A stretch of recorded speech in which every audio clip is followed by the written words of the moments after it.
Hi everyone. आज मैं फिर से प्रैक्टिस सेट कप लेके आई हूँ। उससे पहले जब आप अटेम्प्ट ले, मैं एक बात बताऊँ, आप लोग अगर रुक रुक के चल रहे हैं या आलस कर रहे हैं तो सोचिए एग्ज़ाम दिन आपकी क्या होने वाली है। अब आपके पास कोई विकल्प नहीं है पढ़ने के अलावा और प्रैक्टिस सेट लगाने के अलावा, क्योंकि अगर अभी भी आप आलस कर रहे हैं तो आप खुद के साथ बहुत बड़ा धोखा कर रहे हैं। वैसे मुझे ये कहने का कोई हक नहीं है, क्योंकि ये सपना आपकी है और इसके परिणाम भी आपको भुगतना है। मैं तो बस यही कहूँगी, कंटिन्यू होमवर्क कीजिए और कंटिन्यू प्रैक्टिस सेट लगाइए, क्योंकि यही सफलता की सबसे मूल मंत्र है। तो हेलो फ्रेंड्स, आज मैं स्टार्ट करती हूँ प्रैक्टिस सेट को। और देखिए पहला क्वेश्चन, सबसे पहला क्वेश्चन है, प्रथम अखिल भारतीय साम्राज्य स्थापित किया था। ऑप्शन देखते हैं, कनिष्क द्वारा, चंद्रगुप्त मौर्य द्वारा, सी हर्षवर्धन द्वारा और डी समुद्रगुप्त द्वारा। इसका आंसर होगा चंद्रगुप्त मौर्य द्वारा, बी। नेक्स्ट, यूनानी लेखक जस्टिन द्वारा किसे सेंड्रोकोटस कहा गया था। ऑप्शन देखते हैं, ए है चंद्रगुप्त मौर्य, बी चंद्रगुप्त द्वितीय को, सी चंद्रगुप्त प्रथम को और डी समुद्रगुप्त को। तो फ्रेंड्स इसका आंसर होगा चंद्रगुप्त मौर्य, यानी ए। और फ्रेंड्स हाँ, अगर आप नए हैं तो सब्सक्राइब करें और अगर पुराने हैं तो लाइक करें और अपने दोस्तों के बीच शेयर करें, क्योंकि यहाँ दरोगा से रिलेटेड सारी जानकारी दी जाएगी और बीपीएससी से भी रिलेटेड। फ्रेंड्स यहाँ पे जो भी कराया जा रहा है वो कहीं से कॉपी पेस्ट किया हुआ नहीं है, ये एक्सपेरिमेंट किया हुआ है, वही आपको बताया जा रहा है जो अति आवश्यक है। तो देखते हैं नेक्स्ट क्वेश्चन को। सेंड्रोकोटस ने से चंद्रगुप्त मौर्य की पहचान किसने की थी। ऑप्शन देखते हैं, ए विलियम जोन्स ने, बी आर के मुखर्जी ने, सी बी स्मिथ ने, डी टी आर भंडारकर ने। तो इसका आंसर होगा विलियम जोन्स ने, ए। नेक्स्ट, चाणक्य अपने बचपन में किस नाम से जाने जाते थे। ए है option Ajay, option B Vishnugupta, option C Chanakya, option D इनमें से कोई नहीं। तो इसका आंसर होगा विष्णुगुप्त, यानी बी। नेक्स्ट देखते हैं, कौटिल्य का अर्थशास्त्र है। ऑप्शन ए एक चंद्रगुप्त मौर्य के संबंध में नाटक, बी आत्मकथा, सी चंद्रगुप्त मौर्य का इतिहास, डी शासन के सिद्धांतों की पुस्तक। तो इसका आंसर होगा ऑप्शन डी। नेक्स्ट क्वेश्चन देखते हैं, निम्न में से राज्य के सप्तांग सिद्धांत के अनुसार राज्य का 7वां अंग कौन सा है। ए जनपद, बी मित्र, सी दुर्ग, डी कोष। इसका आंसर होगा मित्र। चाणक्य ने कहा था एक अच्छा राज्य और समृद्ध राज्य के लिए 7 चीज़ बहुत आवश्यक है, जिसमें लास्ट में बताया था मित्र अत्यंत आवश्यक है। जिस राज्य के मित्र जितने सबल होते हैं, शांत होते हैं, उतने अच्छा राज्य ग्रोथ करता है। नेक्स्ट, निम्नलिखित में से किस विद्वान ने अपने ग्रंथ में चंद्रगुप्त मौर्य का विशिष्ट रूप से वर्णन किया है। Option A Bhasa, B Vishakhadatta, C Shudraka, D अश्वघोष। इसका आंसर होगा विशाखदत्त, यानी बी। नेक्स्ट, कौटिल्य प्रधानमंत्री थे।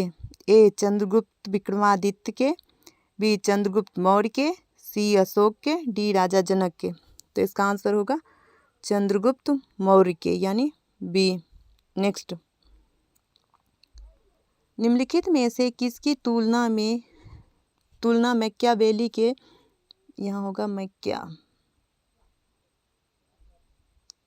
मैकियावेली के प्रिंस से की जा सकती है। अब ऑप्शन देखते हैं, ए है कालिदास का मालविक अग्निमित्रम, बी कौटिल्य का अर्थशास्त्र, सी वात्सायन का कामसूत्र, डी तिरुवल्लुर का त्रिकुरल। इसका आंसर होगा कौटिल्य का अर्थशास्त्र। और फ्रेंड्स आप यहाँ ये भी देख सकते हैं, यहाँ से और भी क्वेश्चन आपको क्लियर हो रहा है कि मालविक अग्निमित्रम का लेखक कालिदास थे, और खास करके ये बुक बहुत ही इम्पोर्टेंट है। तिरुकुरल का लेखक कौन है, तो तिरुवल्लुर हैं, वात्सायन कामसूत्र को लिखे थे। अब नेक्स्ट देखते हैं, किसके शासनकाल में डायमेकस भारत आया था। ए चंद्रगुप्त मौर्य, बी अशोक, सी बिंदुसार, डी कनिष्क। इसका आंसर होगा बिंदुसार, ऑप्शन सी होगा आंसर। नेक्स्ट, निम्नलिखित में से किस मौर्य राजा ने दक्कन की विजय प्राप्त की थी? ऑप्शन देखते हैं। ए है अशोक, बी बिंदुसार, सी चंद्रगुप्त मौर्य और डी दशरथ। तो फ्रेंड्स, अशोक के बारे में कलिंग विजय के अलावा कुछ वर्णन नहीं है और बिंदुसार के बारे में जो राज्य जीता है राज प्रसार के कोई जानकारी नहीं है, तो इसलिए इसका आंसर चंद्रगुप्त मौर्य ही होगा। नेक्स्ट, अभिलेख जिससे यह प्रमाणित होता है कि चंद्रगुप्त का प्रभाव पश्चिम भारत पर था वह है? ए कलिंग शिलालेख, बी अशोक का गिरनार अभिलेख, सी रुद्रदामन का जूनागढ़ अभिलेख, डी अशोक का सोपारा अभिलेख। तो इसका आंसर होगा सी रुद्रदामन का जूनागढ़ अभिलेख। इस अभिलेख में गुजरात में वो जो बनाए थे जलाशय उसका वर्णन है चंद्रगुप्त मौर्य। नेक्स्ट, किसने सहिष्णुता, उदारता और करुणा के त्रिविधा आधार पर राजधर्म की स्थापना की थी? Option A Ashoka, B Ranjit Singh, C Akbar और डी शिवाजी। इसका आंसर होगा option A Ashoka. Next, Chandragupta Maurya ने सेल्यूकस को किस वर्ष में पराजित किया था? ऑप्शन देखते हैं। ए 317 ईस्वी पूर्व, बी 305 ईस्वी पूर्व, सी 315 ईस्वी पूर्व और डी 300 ईस्वी पूर्व। तो फ्रेंड्स, इसका आंसर होगा 305 ईस्वी पूर्व यानी बी। नेक्स्ट, मैं उम्मीद करती हूँ फ्रेंड्स आप लोग को बहुत अच्छे सेशन लग रहे होंगे और आप लोग कर भी रहे होंगे। अगर होमवर्क कर रहे हैं तो आपका एक भी क्वेश्चन गलत नहीं होना चाहिए और आपकी 50 में 50 सही होनी चाहिए। ये आप पे डिपेंड करता है आप होमवर्क कर रहे हैं या नहीं। नेक्स्ट, भारत का प्रथम अस्पताल एवं औषधि विभाग निर्माण करवाया था? ए अशोक ने, बी भगवान महावीर ने, सी गौतम बुद्ध ने, डी चंद्रगुप्त मौर्य ने। इसका आंसर होगा अशोक ने। जब धम्म नीति अपनाए उसके बाद इन्होंने न केवल मनुष्य के लिए बल्कि पशु पक्षी के लिए भी ये अस्पताल बनाए थे। नेक्स्ट, अशोक के शासनकाल में बौद्ध सभा किस नगर में आयोजित की गई थी? A Magadha, B Samastipur, D Pataliputra, D Rajgir. इसका आंसर होगा पाटलिपुत्र, सी। नेक्स्ट, रज्जुक कौन थे? ऑप्शन ए है राज में व्यापारी, बी मौर्य प्रशासन में अधिकारी, सी गुप्त साम्राज्य में सामंत वर्ग, सी सक्सेना में अधिकारी। तो इसका आंसर होगा मौर्य शासन में अधिकारी यानी बी। नेक्स्ट देखते हैं, सारथवाह किसे कहते थे? ए दलालों को, बी महाजनों को, सी तीर्थ यात्रियों को, डी व्यापारियों के काफिले को। तो इसका आंसर होगा फ्रेंड्स व्यापारियों के काफिले को सारथवाह कहा जाता था, डी। नेक्स्ट, अशोक के शिलालेखों में प्रयुक्त भाषा है? ए संस्कृत, बी पाली, सी हिंदी, डी प्राकृत। इसका आंसर होगा प्राकृत। नेक्स्ट, निम्नांकित में से कौन सा अशोककालीन अभिलेख खरोष्ठी लिपि में है? ए कालसी शिलालेख, बी सहवाजगढ़ी अभिलेख, सी गिरनार अभिलेख, डी मेरठ अभिलेख। इसका आंसर होगा सहवाजगढ़ी अभिलेख खरोष्ठी लिपि में है और बाकी ब्राह्मी लिपि में है। नेक्स्ट, पत्थर पर खुदी हुई सबसे प्राचीनतम शिलालेख किस भाषा में है? ऑप्शन देखते हैं तो ए है पाली, बी संस्कृत, सी ब्राह्मी, डी प्राकृत। इसका आंसर होगा प्राकृत, डी। नेक्स्ट, अशोक के शिलालेखों को सर्वप्रथम किसने पढ़ा था? ए वुहलर ने, बी जेम्स प्रिंसेप ने, सी रॉबर्ट वार्डा ने, डी काय ईगल ने। इसका आंसर होगा जेम्स प्रिंसेप ने 1837 में पढ़ा था। नेक्स्ट, निम्नलिखित में से किस स्थान से प्राक अशोक ब्राह्मी लिपि का पता चलता है? यानी अशोक से पहले का ब्राह्मी लिपि का पता चलता है। देखते हैं ऑप्शन। यह है नागार्जुनकोंडा, बी ब्रह्मगिरी, सी अनुराधापुर और डी मस्के। इसका आंसर होगा अनुराधापुर जो कि श्रीलंका में है। नेक्स्ट, प्राचीन भारत में निम्नलिखित में से कौन सी एक लिपि दाईं ओर से बाईं ओर लिखी जाती थी? यानी जैसे अभी उर्दू लिखी जाती है। तो देखते हैं ऑप्शन। ए ब्राह्मी लिपि, बी शारदा लिपि, सी नंदा नगरी लिपि, डी खरोष्टी लिपि। तो इसका फ्रेंड्स आंसर होगा खरोष्टी लिपि यानी डी। नेक्स्ट, अशोक का अपने शिलालेख में लगभग किस नाम से उल्लेख हुआ है? वह है चक्रवर्ती, बी धर्मकीर्ति, सी धर्मदेव, डी प्रियदर्शी। तो इसका आंसर होगा प्रियदर्शी। देवानंद प्रियदर्शी और प्रियदर्शी के नाम से उल्लेख है। अब देखते हैं 24 नंबर क्वेश्चन को। कलिंग युद्ध के विजय तथा क्षतियों का वर्णन अशोक के किस शिलालेख में है? ऑप्शन देखते हैं, शिलालेख 1, शिलालेख 12, शिलालेख 13, इनमें से कोई नहीं। तो इसका आंसर होगा शिलालेख 13। कलिंग युद्ध का विस्तृत वर्णन शिलालेख 13 में किया गया है। नेक्स्ट, निम्नलिखित में से किस अभिलेख से अशोक के व्यक्तिगत नाम का उल्लेख मिलता है? ए कालसी, बी विशिष्ट कलिंग राजादेश, सी मास्की, डी रुम्मीदेई। फ्रेंड्स इसका आंसर होगा मास्की यानी ऑप्शन सी। नेक्स्ट, रुम्मीदेई की स्तंभ लेख संबंधित है। ऑप्शन ए बुद्ध के जन्म से, बी बुद्ध के प्रथम उपदेश से, सी बुद्ध के ज्ञान प्राप्ति से, डी बुद्ध के शरीर त्याग से। तो इसका आंसर होगा बुद्ध के जन्म से ए। जब उन्होंने धम्म यात्रा के दौरान वहाँ गए थे रुम्मीदेई, तो वहाँ पे के जनता का कर कम किया था। जो 1/6 भाग कर लिया जाता था उसे कम करके 1/8 भाग कर दिए थे। उसी का वर्णन एक अभिलेख में है जो रुम्मीदेई अभिलेख के नाम से जाना जाता है। ये लुम्बिनी में हुआ था। नेक्स्ट, वह स्तंभलेख जिसमें अशोक ने स्वयं को मगध का सम्राट बताया है वह है, यानी किस अभिलेख में अशोक ने स्वयं को सम्राट बोला? ऑप्शन देखते हैं, ए है मास्की की लघु स्तंभलेख, बी है क्वीन स्तंभलेख, सी भाबरू स्तंभलेख, डी कालसी स्तंभलेख। इसका आंसर होगा भाबरू स्तंभलेख यानी सी। नेक्स्ट, निम्नलिखित में से किस दक्षिणी राज्य का उल्लेख अशोक के अभिलेख में नहीं है? Option A Chola, B Satiputra, C Pandya, D Satavahana. इसका आंसर होगा सातवाहन यानी डी। और इन तीनों का अशोक ने वर्णन किया है, चोल, सतीपुत्र और पांड्य। आपको पूछ सकता है जो कौन किस किस का वर्णन किया है, तो चोल, सतीपुत्र और पांड्य, ये याद रखिएगा। नेक्स्ट, अशोक के कौन सा अभिलेख पूर्ण रूप से धार्मिक सहिष्णुता के प्रति समर्पित है? ऑप्शन ए अभिलेख 11, ऑप्शन बी अभिलेख 7, ऑप्शन सी शिलालेख सारा है 12 और डी भादु लघु शिलालेख। तो फ्रेंड्स इसका आंसर होगा शिलालेख 12 यानी सी। नेक्स्ट क्वेश्चन देखते हैं।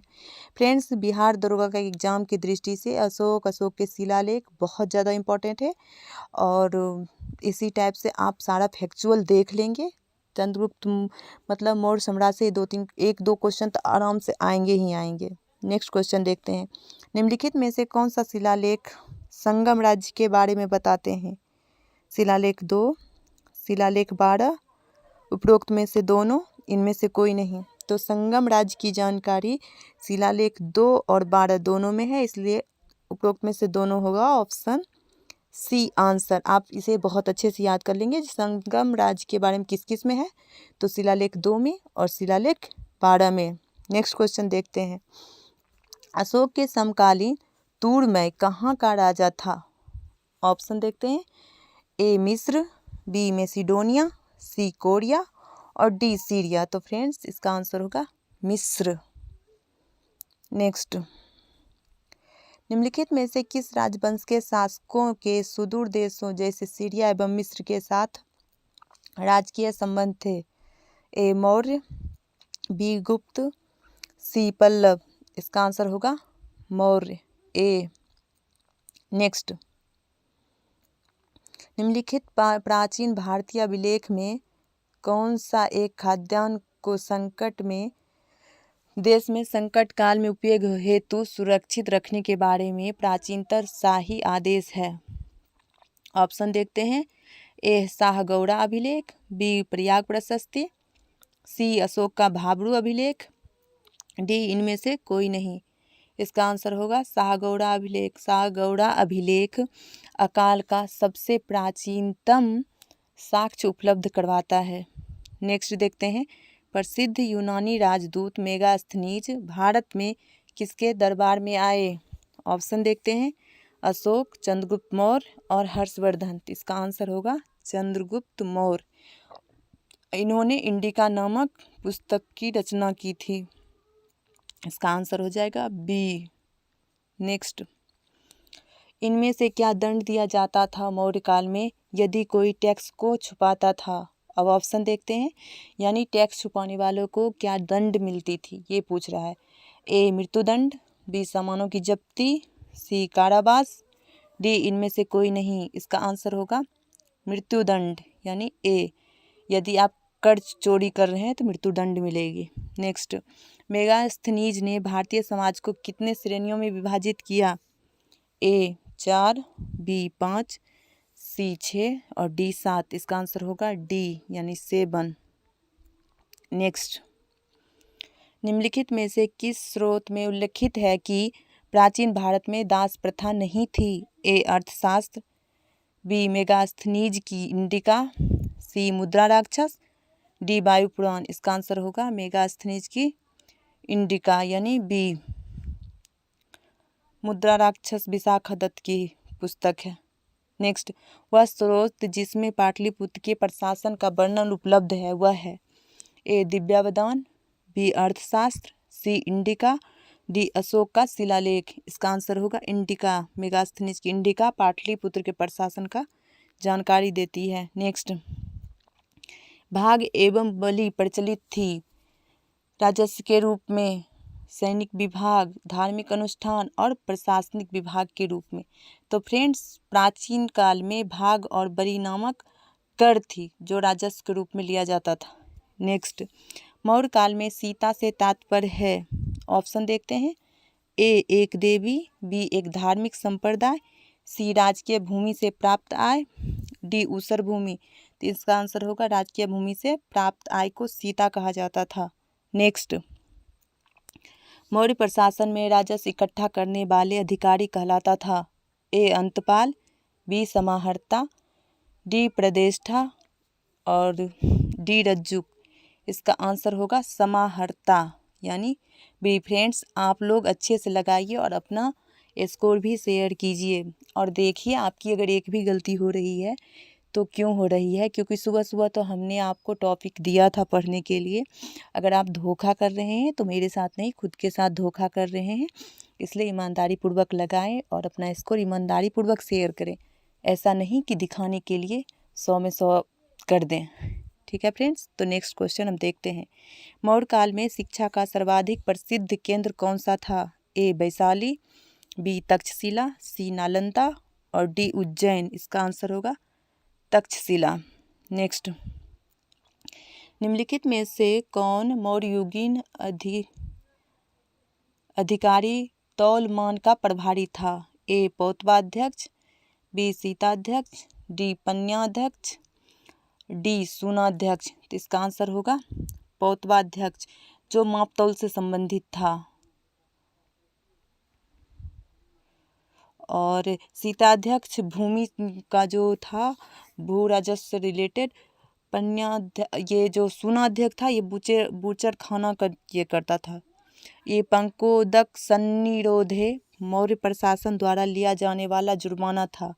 ए पीने के पानी को गंदा करने पर, बी सड़क पर कीचड़ फैलाने पर, सी कूड़ा फेंकने पर, डी मंदिर को गंदा करने पर। इसका आंसर होगा बी, सड़क पर कीचड़ फैलाने पर पंकोदय सन्निरोधे नामक लिया जाता था। विदेशियों को भारतीय समाज में मनु द्वारा दिया गया सामाजिक स्तर था क्षत्रियों का, प्रात क्षत्रियों का, शूद्रों का, वैश्य का। इसका आंसर होगा प्रात क्षत्रियों का। नेक्स्ट, निम्नलिखित में से किस अभिलेख में चंद्रगुप्त और अशोक दोनों का उल्लेख किया गया है? ए गौतमीपुत्र सातकर्णी की नासिक प्रशस्ति, बी जूनागढ़ का रुद्रदामन का जूनागढ़ अभिलेख, सी अशोक का गिरनार अभिलेख, डी स्कंदगुप्त का जूनागढ़ अभिलेख, तो इसका फ्रेंड्स आंसर होगा बी, रुद्रदामन का जूनागढ़ अभिलेख, बी। नेक्स्ट, मौर्य वंश का संस्थापक कौन था? ए चंद्रगुप्त मौर्य, बी अशोक, सी बिंदुसार, डी इनमें से कोई नहीं। तो इसका आंसर तो आप लोग सब जानते हैं, लेकिन ये क्वेश्चन देने के पीछे एक रीज़न है। तो इसका आंसर तो ए होगा। Friends, exam